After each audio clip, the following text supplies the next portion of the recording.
Rajchandrapur girls স্কুলের class 7 এর ছাত্রীরা নিজেদের মধ্যে হই হুল্লোড় করতে এবং গল্প গুজব করতে ব্যস্ত থাকে। এমন সময় হঠাৎ করে রাগিনী ম্যাডাম সেখানে আসে।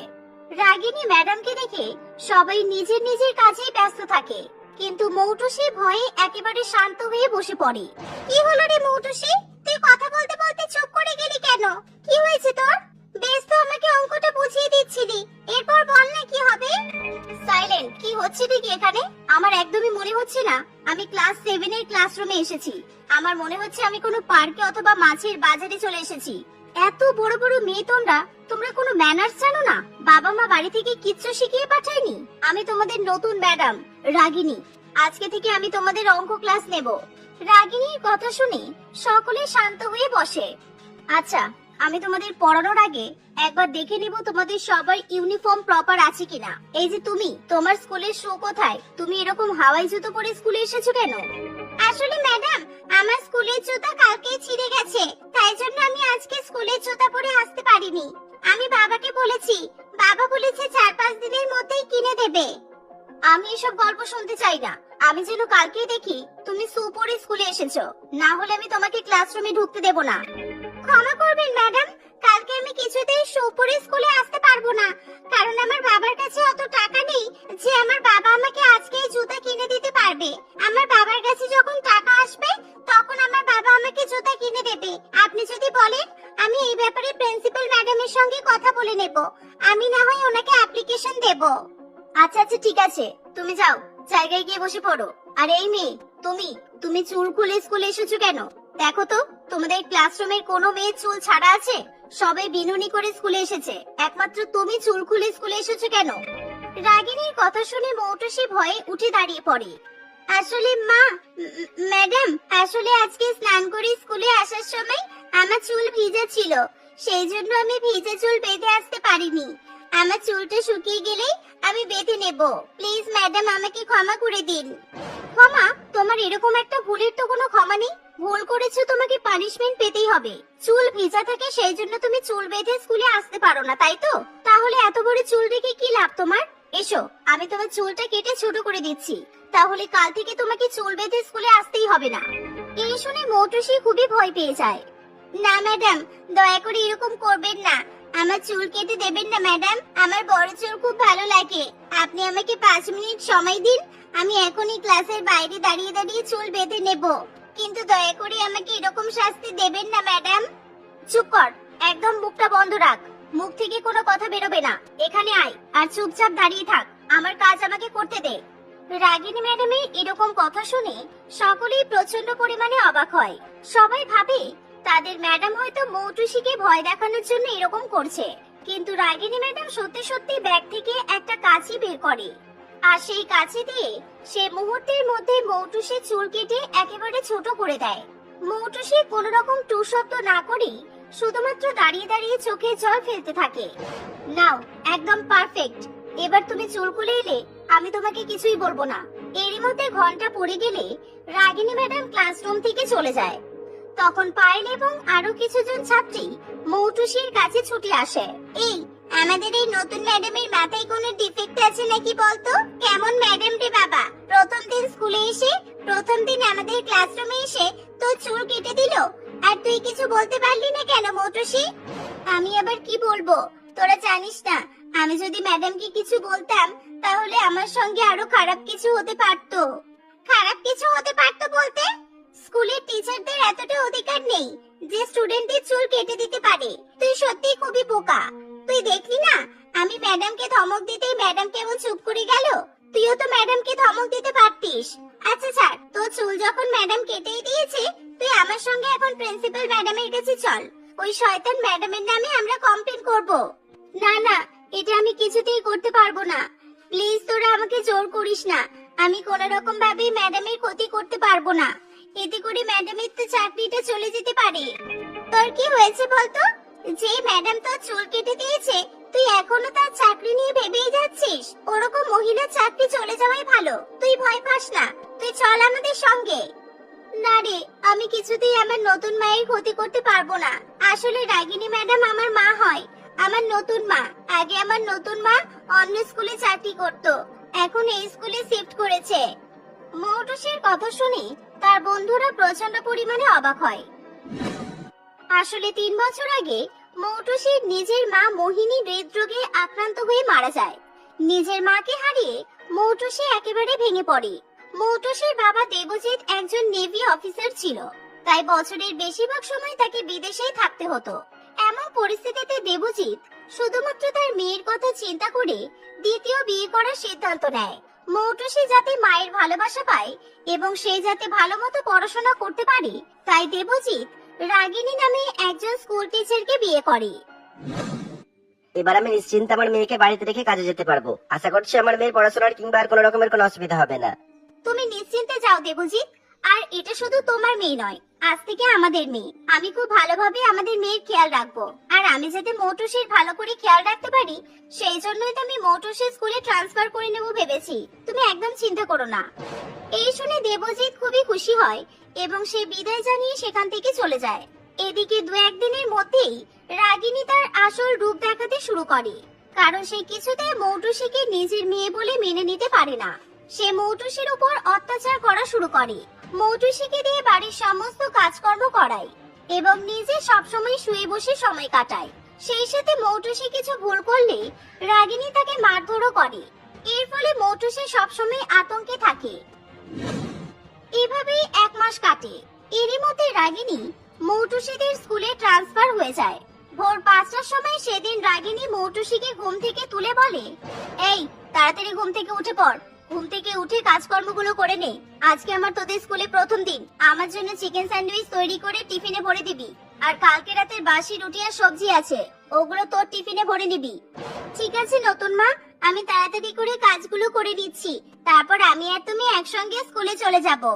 একদমই না, তোর সাথে আমি স্কুলে যাব তুই ভাবলি কি করে? আমাকে দেখে কেউ বলবে আমার বিয়ে হয়েছে?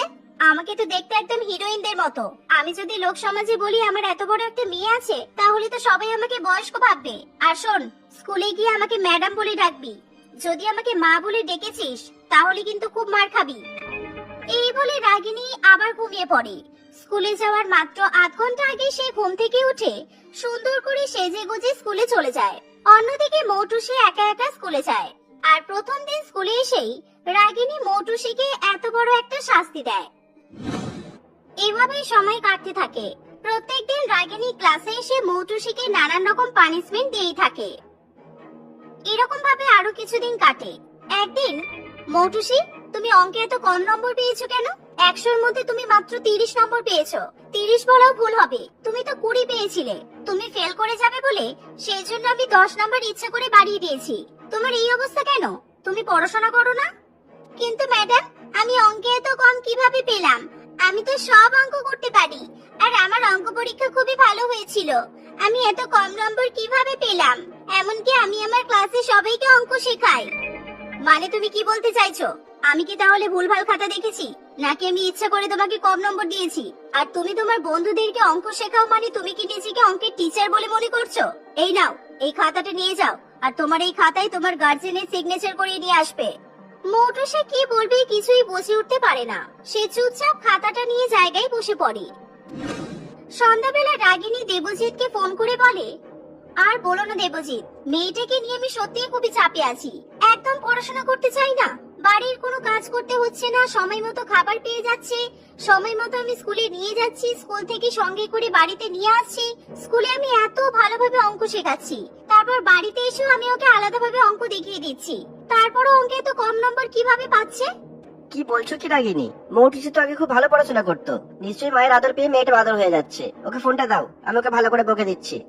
এই নাও মৌটুসি, তোমার বাবা ফোন করেছে, কথা বলো। মৌটুসি কানে ফোন ধরলে তার বাবা তাকে অনেক বকাবকি করতে থাকে, কিন্তু তবুও মৌটুসি কোনো কথা বলে না। সে চুপচাপ সব কথাই শুনতে থাকে আর নিস্তব্ধে চোখে জল ফেলতে থাকে। আচ্ছা অনেক হয়েছে, আর বকাবকি করতে হবে না দেবজিৎ। দেখো, একটু বকতে না বকতেই আবার কান্নাকাটি শুরু করেছে। একে একদমই কিছু বলার মতো নয়। না না, বেশি ভালোবাসা দেখালে হবে না। যেখানে শাসন করা দরকার সেখানে তো শাসন করতেই হবে। আমি তো তোমার উপর ছেড়ে দিয়েছি, তুমি যা করবে করো। প্রয়োজন হলে মারধরও করবে যদি পড়াশোনা না করে। এই শুনে রাগিনী খুবই খুশি হয়। অন্যদিকে বাবার কাছ থেকে প্রথমবার এরকম ভাবে বকা শুনে মৌটুসির মন খারাপ হয়ে যায়।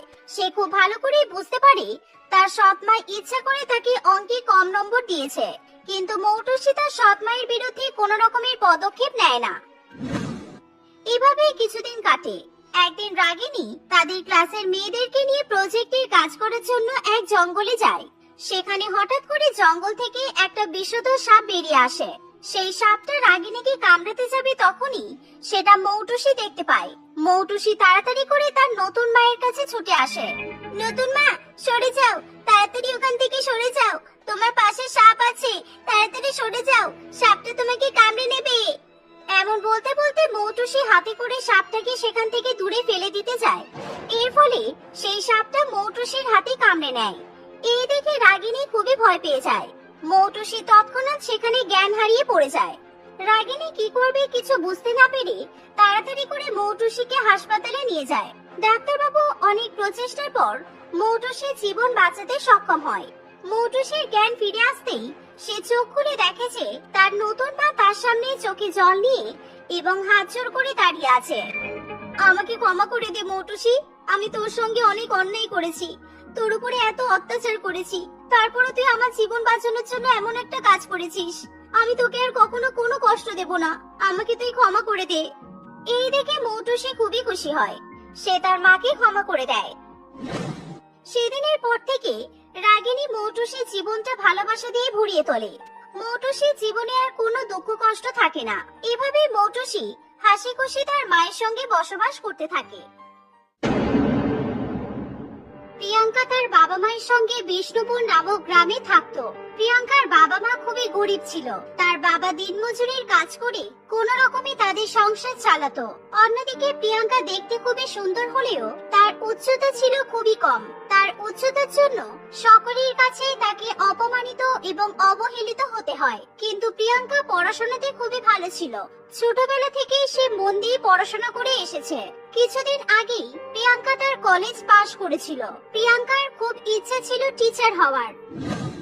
একদিন সে তার বাবা মায়ের কাছে এসে বলে, বাবা, আমি শহরের বিএড কলেজে ভর্তি হতে চাই, আমি টিচার হতে চাই বাবা।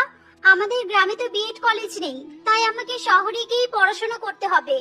তোর কি মাথা খারাপ হয়ে গেছে? তুই জানিস না তুই বেটে বলে স্কুল কলেজে তোকে কত অপমানিত হতে হয়েছে, আর এখন তুই বলছিস শহরে গিয়ে বিএড কলেজে পড়বি? তোর মতো বেটে মেয়েকে কে স্কুলে চাকরি দেবে বলতো?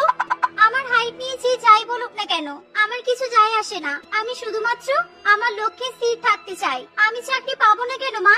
আমার দৃঢ় বিশ্বাস আছে আমি আমার লক্ষ্যে স্থির থাকলে একদিন আমি আমার উদ্দেশ্যে সফল হবই। কিন্তু মা, আমাদের আর্থিক দিকটাও তো তোকে একটু দেখতে হবে। বহু কষ্ট করে তোকে গ্রাজুয়েশনটা করিয়েছি। বিএড কলেজে ভর্তি করতে গেলে তো অনেক টাকা লাগবে। এখন আমি এত টাকা পাবো কোথায় বল? তোকে আর পড়াশোনা করতে হবে না। না বাবা, এরকম করে বলো না। আমার ছোটবেলা থেকেই টিচার হওয়ার খুব ইচ্ছা, আর আমি টিচার হওয়ার জন্যই এতদিন পর্যন্ত এত পরিশ্রম করেছি। আমাকে দয়া করে একবার একটা সুযোগ দাও। আমি বিএড এ ভর্তি হলে স্কলারশিপে টাকা পাবো, আর স্কলারশিপের সব টাকা তোমাকে দিয়ে দেব। তুমি শুধু আমাকে বিএড কলেজে ভর্তি করে দাও। প্রিয়াঙ্কা কেঁদে কেঁদে তার বাবা মায়ের কাছে অনেক অনুরোধ করতে থাকে। প্রিয়াঙ্কাকে এভাবে কাঁদতে দেখে তার বাবা মায়েরও খুবই খারাপ লাগে। ঠিক আছে মা, তুই এভাবে কাঁদিস না। আমি তাহলে আমাদের গ্রামের জমিদার বাবুর কাছে আমাদের বাড়িটা বন্ধক রেখে 1 লক্ষ টাকা ধার করছি। তুই স্কলারশিপের টাকা পাবি তো? সেই টাকাটা জমিদার বাবুকে দিয়ে দেবো, আর আমি আর তোর মা কাজ করে বাকি টাকাটাও শোধ করে দেবো। প্রিয়াঙ্কা তার বাবার কথা শুনে খুবই খুশি হয়। পরের দিনে মোহন বাবু তার বাড়িটা বন্ধক রেখে জমিদার বাবুর কাছ থেকে 1 লক্ষ টাকা নিয়ে আসে। প্রিয়াঙ্কা তার বাবা মাকে বিদায় জানিয়ে শহরে বিএড কলেজে পড়াশোনা করতে চলে যায়। শহরে গিয়ে সে একটা ভালো কলেজে ভর্তি হয়। প্রিয়াঙ্কা প্রথমবারের মতো ওই কলেজে যখন প্রবেশ করে, ওই কলেজের ছেলে মেয়েরা সবাই তাকে দেখে হাসাহাসি করতে থাকে। আরে আরে, এই বাচ্চা মেয়েটা হারিয়ে গেছে মনে হচ্ছে। এই যে, তোমার বাবা মা কোথায়? তুমি একা একা এখানে কি করছো? তোমার বাড়ি কোথায় বলো, আমরা তোমাকে বাড়িতে পৌঁছে দিয়ে আসছি। তুমি তো একা একা বাড়ি যেতেও পারবে না। আরে না, মেয়েটা ভুল করে স্কুলে যেতে গিয়ে হয়তো কলেজে চলে এসেছে। এই যে দেখো, এটা প্রাইমারি স্কুল নয়, এটা কলেজ, তাও আবার বিএড কলেজ। তুমি স্কুলে গিয়ে পড়াশোনা করো। তাদের মুখে এরকম ধরনের অপমানজনক কথা শুনে প্রিয়াঙ্কার খুবই খারাপ লাগে। আমি বাচ্চা নই, আমি এই কলেজে নতুন ভর্তি হয়েছি। এই বলে প্রিয়াঙ্কা নিজের জায়গায় গিয়ে বসে পড়ে। সেদিনের পর থেকে সকলেই প্রিয়াঙ্কার উচ্চতার জন্য তাকে অপমান করতে থাকে। এই 2 বছরের মধ্যে প্রিয়াঙ্কার কেউ বন্ধু হতে পারে না। প্রিয়াঙ্কা তবুও কোনো কিছুতে মন না দিয়ে শুধুমাত্র নিজের পড়াশোনাটাই করতে থাকে। দেখতে দেখতে 2 বছর কেটে যায়। প্রিয়াঙ্কার বিএড এর পড়াশোনাও শেষ হয়ে আসে, কিন্তু দুর্ভাগ্যের বিষয় হলো কলেজ থেকে প্রিয়াঙ্কার স্কলারশিপের অ্যাপ্লিকেশন রিজেক্ট করে দেওয়া হয়েছিল, আর সেই জন্য প্রিয়াঙ্কা স্কলারশিপের কোনো টাকাই পায়নি। তাই প্রিয়াঙ্কার বাবা প্রত্যেক মাসে মাসে অল্প অল্প করে টাকা জমিদারকে দিয়ে আসে। একদিন জমিদার বাবু তাদের বাড়িতে আসে। কিরে 2 বছর তো হয়ে গেল, 1 লক্ষ টাকা নিয়েছিলি, বলেছিলি 2 বছরের মধ্যে শোধ করে দিবি। এই 2 বছরে মাত্র 20,000 টাকা দিতে পেরেছিস, এখনো 80,000 টাকা আমি পাবো। আমি আর অপেক্ষা করতে পারবো না, তোরা এখন এই বাড়ি থেকে বেরিয়ে যা। এরকম করবেন না বাবু, আমি তো মাসে মাসে কাজ করে যতটা পারছি আপনাকে টাকা দিচ্ছি। বলুন, আমাদেরকে আরো কিছু সময় দিন। আমার মেয়ের স্কলারশিপ কলেজ থেকে রিজেক্ট করে দেওয়া হয়েছে, সেই জন্য বাকি টাকাটা এখনো পর্যন্ত আপনাকে দিতে পারছি না। আমার যা বলার আমি বলে দিয়েছি, এখন এখান থেকে বেরিয়ে যা, তা না হলে ঘাট ধাক্কা দিয়ে বের করে দিতে বাধ্য হব। এভাবে জমিদার বাবু প্রিয়াঙ্কা এবং তার পরিবারকে ঘরছাড়া করে। এবার তোর শান্তি হয়েছে তো? এটাই তো চেয়েছিলি তুই, তোর বাবা মাকে একেবারে তুই নিঃস্ব করে দিলি। এবার তোর নিশ্চয়ই মনের আশাটা পূরণ হয়েছে। গরিবের মেয়ে হয়ে টিচার হওয়ার তোর এত কিসের ইচ্ছা? তোর কি এখনো মনে হচ্ছে তুই টিচার হতে পারবি? তোর টিচার হওয়ার চক্করে পড়ে আমাদেরকে আজকে পথে নামতে হলো।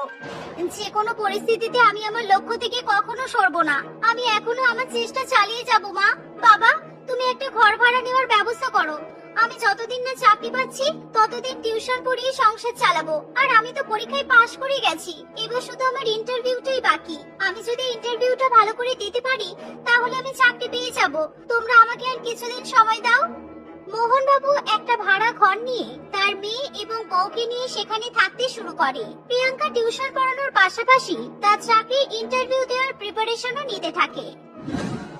একদিন তাকে এক সরকারি স্কুলে ইন্টারভিউ দেওয়ার জন্য ডাকা হয়। প্রিয়াঙ্কা সেখানে গিয়ে দেখে ওই স্কুলের প্রিন্সিপাল সহ বিভিন্ন শিক্ষক শিক্ষিকা সবাই সেখানে এক জায়গায় বসে আছে। প্রিয়াঙ্কাকে দেখে ওই স্কুলের প্রিন্সিপাল স্যার বলেন, এই তুমি এখানে কি করছো? তুমি তোমার ক্লাসে না গিয়ে স্টাফ রুমে এসেছো কেন? কি দরকার তোমার এখানে? এই তুমি স্কুল ড্রেস পরে আসোনি কেন আগে সেটা বলো। তুমি বাড়ি যাওয়া পরে স্কুলে চলে এসেছো কেন? কোন ক্লাসে পড়ো তুমি? রোল নাম্বার কত তোমার বলো তো? স্যার, ম্যাডাম, আপনারা আমাকে ক্ষমা করবেন। আমি এখানকার স্টুডেন্ট নই, আমি এখানে চাকরির জন্য ইন্টারভিউ দিতে এসেছি। আমার নাম প্রিয়াঙ্কা। ও আচ্ছা আচ্ছা, সরি। কিন্তু তুমি তো দেখতে নিজেই বাচ্চাদের মতো, তুমি বাচ্চাদেরকে পড়াবে কি করে বলো তো? আমার তো মনে হয় না তুমি চাকরিটা করতে পারবে বলে।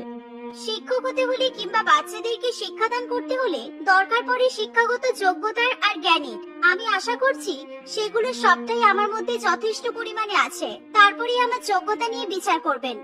প্রিয়াঙ্কার কথা শুনে সকলেই চুপ করে যায়। প্রিন্সিপাল স্যার প্রিয়াঙ্কার ইন্টারভিউ নিয়ে বুঝতে পারে প্রিয়াঙ্কা ভীষণই ট্যালেন্টেড এবং অদম্য জ্ঞানের অধিকারী, তাই তাকে চাকরি পাওয়া থেকে কেউ আটকাতে পারে না। 1 মাসের মধ্যে প্রিয়াঙ্কার নতুন চাকরিতে জয়েনিং হয়। প্রথম দিন সে যখন ক্লাসরুমে প্রবেশ করে, গুড মর্নিং ম্যাডাম। এ বাবা, আমরা তো ভেবেছি ম্যাডাম এসেছে, কিন্তু এটা তো ম্যাডাম নয়। এই, তুই কি আমাদের ক্লাসে নতুন ভর্তি হয়েছিস? কি নাম তোর? আমি তো প্রথমেই বুঝতে পেরে গিয়েছিলাম এটা আমাদের ম্যাডাম নয়, এই জন্য আমি গুড মর্নিং উইশও করিনি। এই তোর রোল নাম্বার কত রে? তুই আগে কোন স্কুলে পড়তিস? বাচ্চারা, আমাকে প্রশ্ন করা বন্ধ করো। আমি আমার পরিচয় তোমাদের সকলকেই বলছি। আমি তোমাদের নতুন ভূগোল টিচার। আমি স্কুলে নতুন জয়েন করেছি। আজ থেকে প্রত্যেক দিনই আমি তোমাদের ক্লাস নেব, আর আমাকে তোমাদের ক্লাস টিচার হিসেবে নির্বাচন করা হয়েছে। প্রিয়াঙ্কার কথা শুনে তার ক্লাসের সকল বাচ্চারাই অবাক হয়। এত কম উচ্চতার একজন শিক্ষিকা তাদের ক্লাস নেবে, এটা কিছুতেই বাচ্চারা মেনে নিতে পারে না। তারা প্রিয়াঙ্কাকে শিক্ষিকা হিসেবেও সম্মান করতে চায় না। প্রথম দিন ক্লাসের বাচ্চারা সারাদিন ধরে শুধু প্রিয়াঙ্কাকে দেখে হাসাহাসি করতে থাকে, কেউ তার কোনো কথা শুনতে চায় না।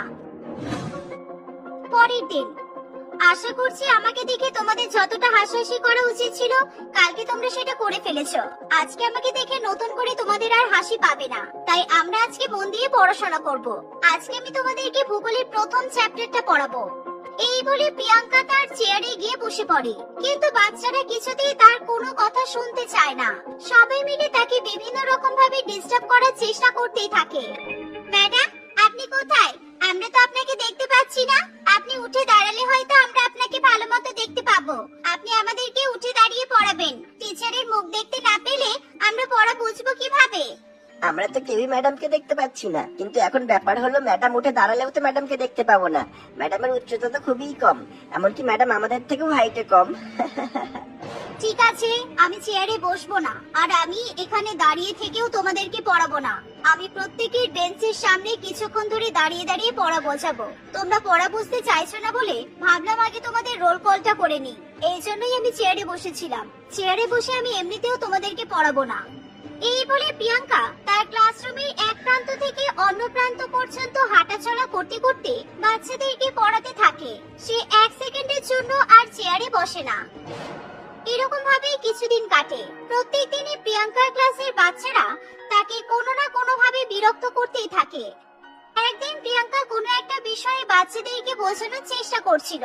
সে খুব ভালো মতো পড়ালেও বাচ্চারা ইচ্ছা করে আবার তাকে বিরক্ত করতে শুরু করে। ম্যাডাম, আপনি কি বলছেন? আমরা কিছুই বুঝতে পারছি না আপনার কথা। আপনি বোর্ডে যদি লিখে কিংবা ছবি এঁকে বোঝান তাহলে হয়তো আমরা বুঝতে পারবো। ঠিক আছে, আমি বোর্ডে তাহলে একটা ছবি এঁকে তোমাদেরকে বোঝাচ্ছি। এটা সেরকম ভাবে কোনো ছবি হয় না, তবু আমি তোমাদেরকে বোঝানোর জন্য একটা কাল্পনিক ছবি আঁকছি। ম্যাডাম, আপনি এত বোর্ডের নিচে ছবি আঁকছেন কেন? আমরা তো দেখতেই পাবো না। এবার তো আমাদেরকে বোর্ডের সামনে গিয়ে দেখতে হবে। আপনি বোর্ডের উপরের দিকে ছবিটা আঁকুন। আরে পিঙ্কি, তুই বোকার মতো কথা বলছিস কেন? ম্যাডামের হাইট তো খুবই কম, ম্যাডামের হাত যতদূর পৌঁছাবে ম্যাডাম তো ততদূর পর্যন্তই বোর্ডে লিখতে পারবে। ম্যাডাম, আপনাকে কে চাকরি দিয়েছে বলুন তো? এরকম হাইট কম টিচার স্কুলে থাকলে খুবই সমস্যা। আপনি যদি আমাদের ক্লাসে পড়ান আমরা তো সবাই ফেল করব, কারণ আপনি তো আমাদের কোনো সমস্যারই সমাধান করতে পারবেন না। কে বলেছে আমি তোমাদের কোনো সমস্যার সমাধান করতে পারবো না? আমি এখানে তোমাদের শিক্ষিকা হয়ে এসেছি, তাই তোমাদের যে কোনো সমস্যা সমাধানের জন্য আমি সব সময় প্রচেষ্টা করব। এই বলে প্রিয়াঙ্কা একটা চেয়ার বোর্ডের সামনে নিয়ে আসে এবং সেই চেয়ারে উঠে দাঁড়িয়ে বোর্ডে লিখতে শুরু করে। বাচ্চারা খুব ভালো মতো বোর্ডের ছবি দেখতে পায়। সেদিনের মতো তারা আর প্রিয়াঙ্কাকে বিরক্ত করতে পারে না, কিন্তু প্রত্যেক দিনই তারা নিজেদের মধ্যে প্রিয়াঙ্কাকে নিয়ে সমালোচনা করতে থাকে। এরকম ভাবে কয়েক মাস কাটে। প্রিয়াঙ্কা এখন নিজের টাকা দিয়ে একটা ভালো বাড়ি কিনে ফেলেছিল, আর সেই বাড়িতেই এখন তার বাবা মাকে নিয়ে সে থাকে। একদিন প্রিয়াঙ্কাদের স্কুলে একটি অনুষ্ঠানে প্রিন্সিপাল স্যার প্রিয়াঙ্কাকে স্টেজে উঠে কিছু বক্তব্য রাখার জন্য বলে। প্রিয়াঙ্কাকে স্টেজের উপর দেখতে পেয়ে বাচ্চারা জোরে জোরে হাসতে শুরু করে। কি হচ্ছেটা কি? প্রিয়াঙ্কা ম্যাডামকে দেখে কেউ হাসবে না। সবাই শান্ত হয়ে বসো, শান্ত হয়ে বসো বলছি। ঠিক আছে স্যার, আমি কিছু মনে করিনি। আমি এগুলোতে অভ্যস্ত। বাচ্চারা, আমি আজকে তোমাদেরকে একটা গল্প বলবো। আমার উচ্চতা নিয়ে সবাই আমাকে নানান ছোট বড় কথা বলতো। সবাই আমাকে নিয়ে মজা করতো। সবাই আমাকে বলতো আমি জীবনে কিছু করতে পারবো না, আর আমাকে কেউ বিয়েও করবে না। আমার বাবা মা খুব গরিব ছিল। আমাকে পড়াশোনা করানোর মতো টাকা তাদের কাছে ছিল না, কিন্তু আমার পড়াশোনা করার খুব ইচ্ছে ছিল। এমনকি স্কুলের খাতা পেন কেনার জন্য আমাকে লোকের বাড়িতে ঘর মোছা ঝাড়ু দেওয়ার কাজ করতে হয়েছে। প্রতিটা পদক্ষেপেই আমাকে অপমান অবহেলা সহ্য করতে হয়েছে। তবুও আমি কারোর কোনো কথা শুনিনি। আমি নিজের লক্ষ্যে স্থির ছিলাম।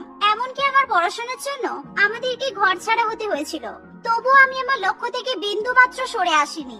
আমি অনেক পরিশ্রম করেছি। আমরা এক বেলা খেয়ে আরেক বেলা টাকা দিয়ে আমার পড়াশোনার জন্য খরচ বের করতাম। আজকে এত পরিশ্রম করার পর আমি সফল হতে পেরেছি। আমি তোমাদেরকে জীবনের অর্থ বোঝানোর চেষ্টা করছি। এখানে তোমাদের সবার বাবা মাই উপস্থিত আছে। তোমাদের বাবা মা তোমাদেরকে এত ভালোবাসে। তোমাদেরকে দামি দামি বই, খাতা, জামা কাপড় সব কিনে দেয়। তোমাদেরকে স্কুলে পাঠায় তোমরা যাতে পড়াশোনা করে সফল হতে পারো। কিন্তু তবুও তোমরা এই সময়টাকে কাজে লাগাতে পারছো না। একবার সময় আর সুযোগ হাত থেকে চলে গেলে আর কখনো সেটা ফিরে আসে না। আমার জীবনটা তোমাদের মতো ছিল না, খুবই কঠিন ছিল। কিন্তু তোমরা সমস্ত সুযোগ সুবিধা পাওয়ার পরও নিজেদের জীবনটাকে সুন্দর করার কথা একবারও ভাবছো না। এখনো সময় আছে। তোমরা যদি আমার মতো সফল হতে চাও তাহলে মন দিয়ে পড়াশোনা করো, বাবা মায়ের স্বপ্ন পূরণ করো, নিজেদেরকে মানুষের মতো মানুষ হিসেবে গড়ে তোলো। স্টেজের উপর দাঁড়িয়ে বক্তব্য দিতে দিতে প্রিয়াঙ্কা কেঁদে ফেলে। তার কথা শুনে সেখানে উপস্থিত বাচ্চাদের বাবা মায়েদের চোখেও জল চলে আসে। প্রিয়াঙ্কার ক্লাসের বাচ্চারা লজ্জায় মাথা নত করে দাঁড়িয়ে থাকে। অনুষ্ঠান শেষে প্রিয়াঙ্কার ক্লাসের সকল বাচ্চারা তার কাছে এসে হাত জোড় করে ক্ষমা চায়। সেদিনের পর থেকে ওই স্কুলের সমস্ত বাচ্চারাই প্রিয়াঙ্কা ম্যাডামকে জীবনের প্রতিরূপ হিসেবে স্মরণ করে মন দিয়ে পড়াশোনা করতে শুরু করে, যাতে তারা ভবিষ্যতে প্রিয়াঙ্কা ম্যাডামের মতো সফল হতে পারে।